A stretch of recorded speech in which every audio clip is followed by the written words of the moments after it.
उत्तर प्रदेश के मुख्यमंत्री योगी आदित्यनाथ जी,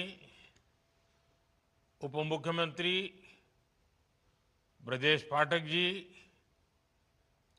यूपी सरकार में मंत्री भाई रविंद्र जायसवाल, दयाशंकर जी, गिरीश यादव जी, बनारस के मेयर भाई अशोक तिवारी जी,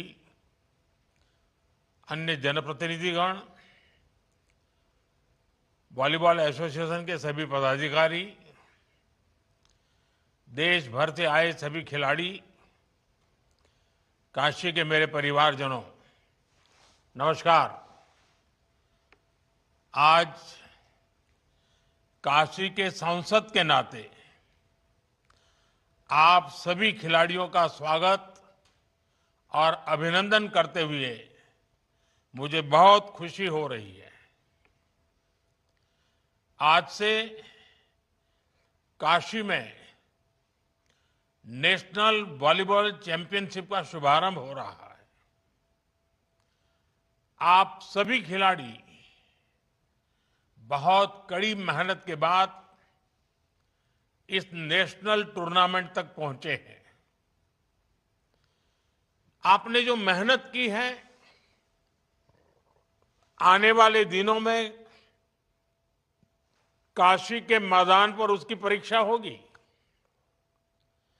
वैसे मुझे बताया गया है कि देश के 28 राज्यों की टीमें यहां जुटी है, यानी आप सब एक भारत श्रेष्ठ भारत की बहुत सुंदर तस्वीर भी प्रस्तुत कर रहे हैं। मैं चैंपियनशिप में हिस्सा ले रहे सभी खिलाड़ियों को बहुत बहुत शुभकामनाएं देता हूं। साथियों, हमारे यहां बनारसी में कहा जाता है, बनारस के जानल चाहत होव तब बनारस आवे के पड़ी।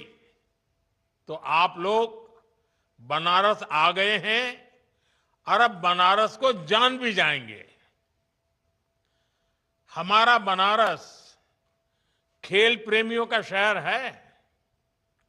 कुश्ती, कुश्ती के अखाड़े, मुक्केबाजी, नौका दौड़, कबड्डी, ऐसे कई खेल यहां बहुत मशहूर है। बनारस ने कई खेलों के नेशनल खिलाड़ी भी दिए हैं। Banaras Hindu university, UP college, Kashi Vidyapith जैसे शिक्षा संस्थानों के खिलाड़ी राज्य और राष्ट्रीय स्तर पर छाए रहे हैं।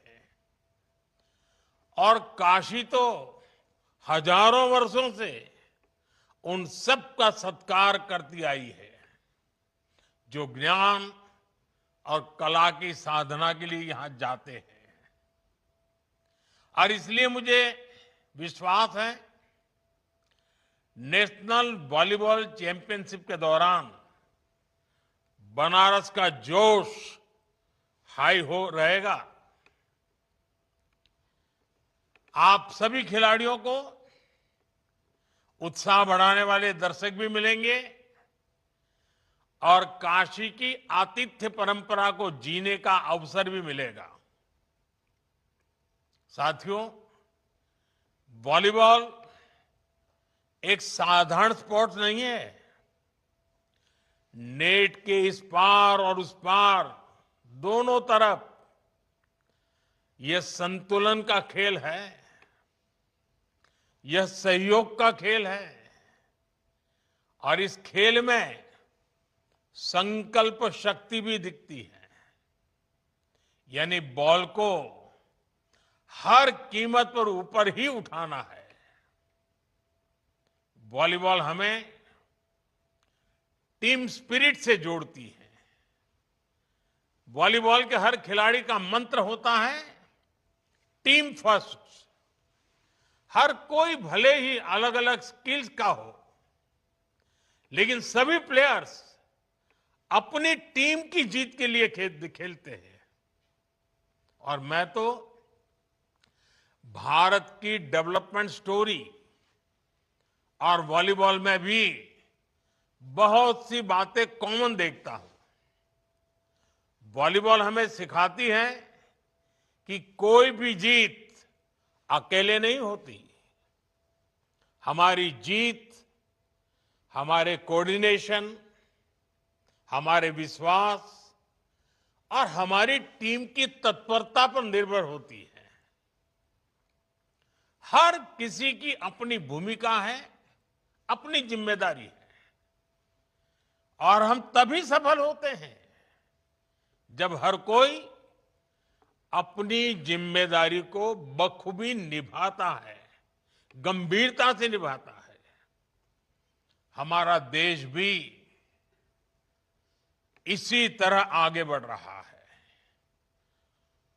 स्वच्छता से डिजिटल पेमेंट तक और एक पेड़ मां के नाम से लेकर विकसित भारत के अभियान तक हम इसलिए प्रगति कर रहे हैं क्योंकि देश का हर एक जन, हर एक वर्ग, हर प्रांत एक सामूहिक चेतना से, इंडिया फर्स्ट की भावना से देश के लिए काम कर रहा है। साथियों, आजकल दुनिया में भारत की ग्रोथ की, हमारी इकोनॉमी की भूरी भूरी प्रशंसा हो रही है। लेकिन जब देश विकास करता है तो ये प्रगति सिर्फ आर्थिक मोर्चे तक सीमित नहीं रहती। ये आत्मविश्वास खेल के मैदान पर भी दिखता है। यही हम बीते कुछ सालों में हर स्पोर्ट्स में देख रहे हैं। साल 2014 के बाद से अलग अलग खेलों में भारत का प्रदर्शन लगातार बेहतर हुआ है। हमें बहुत गर्व होता है जब जैन जी को खेल के मैदान पर तिरंगा फहराते देखते हैं। साथियों, एक समय था जब खेलों को लेकर सरकार और समाज दोनों में ही उदासीनता का भाव था। इस वजह से खिलाड़ियों में भी अपने भविष्य को लेकर आशंकाएं रहती थी। बहुत कम युवा स्पोर्ट्स को करियर की तरह अपनाते थे। लेकिन बीते दशक में स्पोर्ट्स को लेकर सरकार और समाज दोनों की ही सोच में बदलाव दिख रहा है। सरकार ने स्पोर्ट्स का बजट काफी ज्यादा बढ़ा दिया है। आज भारत का खेल मॉडल एथलीट सेंट्रिक हो गया है। टैलेंट की पहचान, साइंटिफिक ट्रेनिंग, उनके न्यूट्रिशन का ध्यान और पारदर्शी चयन अब हर स्तर पर खिलाड़ियों के हितों को सर्वोपरि रखा जाता है। साथियों, आज देश रिफॉर्म एक्सप्रेस पर सवार है। देश का हर सेक्टर, हर डेवलपमेंट डेस्टिनेशन इस रिफॉर्म एक्सप्रेस से जुड़ रहा है। और स्पोर्ट्स का डेस्टिनेशन भी इसमें से एक है। स्पोर्ट्स सेक्टर में भी सरकार ने बड़े रिफॉर्म्स किए हैं। नेशनल स्पोर्ट्स गवर्नेंस एक्ट और खेलो भारत नीति 2025, इस प्रकार के प्रावधानों से सही टैलेंट को अवसर मिलेगा। खेल संगठनों में ट्रांसपेरेंसी बढ़ेगी। देश के युवाओं को स्पोर्ट्स और एजुकेशन दोनों ही क्षेत्रों में एक साथ आगे बढ़ने का अवसर मिलेगा। साथियों, आज टॉप्स जैसे इनिशिएटिव से भारत में स्पोर्ट्स इकोसिस्टम ट्रांसफॉर्म हो रहा है।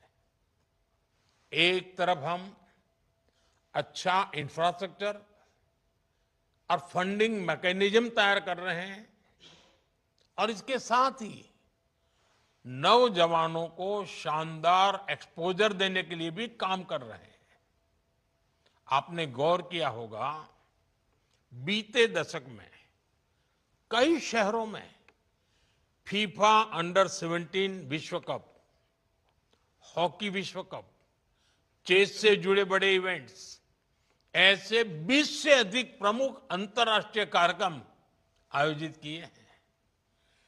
2030 के कॉमनवेल्थ गेम्स भी भारत में ही होने जा रहे हैं। भारत पूरी मजबूती से 2036 ओलंपिक की मेजबानी के लिए भी तैयारी कर रहा है। इसके पीछे प्रयास है कि ज्यादा से ज्यादा खिलाड़ियों को ज्यादा से ज्यादा खेलने के मौके मिले। साथियों, हम स्कूल स्तर पर भी खिलाड़ियों को ओलंपिक स्पोर्ट्स का एक्सपोजर देने में जुटे हैं। खेलो इंडिया अभियान की वजह से सैकड़ों युवाओं को नेशनल स्तर पर आगे आने का मौका मिला है। अभी कुछ दिन पहले ही सांसद खेल महोत्सव का भी समापन हुआ है। इसमें भी करीब करीब 1 करोड़ युवाओं ने अपनी प्रतिभा दिखाई है। मैं काशी का सांसद हूं और इसलिए आपको ये भी गर्व से बताऊंगा कि सांसद खेल महोत्सव के दौरान मेरी काशी के भी करीब 3 लाख युवाओं ने मैदान पर अपना दमखम दिखाया है। साथियों, स्पोर्ट्स इंफ्रास्ट्रक्चर को लेकर जो बदलाव आया है, उसका लाभ काशी को भी मिल रहा है। काशी में आधुनिक खेल सुविधाएं बन रही हैं, अलग अलग खेलों से जुड़े स्टेडियम बन रहे हैं, नए स्पोर्ट्स कॉम्प्लेक्स में आसपास के जिलों के खिलाड़ियों को भी ट्रेनिंग का मौका मिल रहा है। आप आज जिस सीघ्रा स्टेडियम में खड़े हैं, ये भी अनेक आधुनिक सुविधाओं से लैस हो गया है। साथियों, मुझे खुशी है कि काशी बड़े इवेंट्स के लिए तैयार हो रही है। वॉलीबॉल के नेशनल कंपटीशन के लिए देश के स्पोर्टिंग मैप में जगह बनाना भी काशी के लिए बहुत अहम है।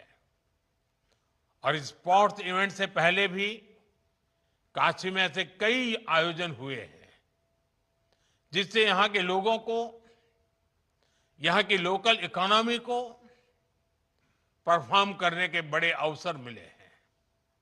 जैसे बनारस में G20 की महत्वपूर्ण मीटिंग्स हुई, काशी तमिल संगमम और काशी तेलुगु संगमम जैसे सांस्कृतिक उत्सव हुए हैं, प्रवासी भारतीय लोगों का सम्मेलन हुआ है और काशी शंघाई सहयोग संगठन की सामूहिक राजधानी भी बनी है, सांस्कृतिक राजधानी के रूप में।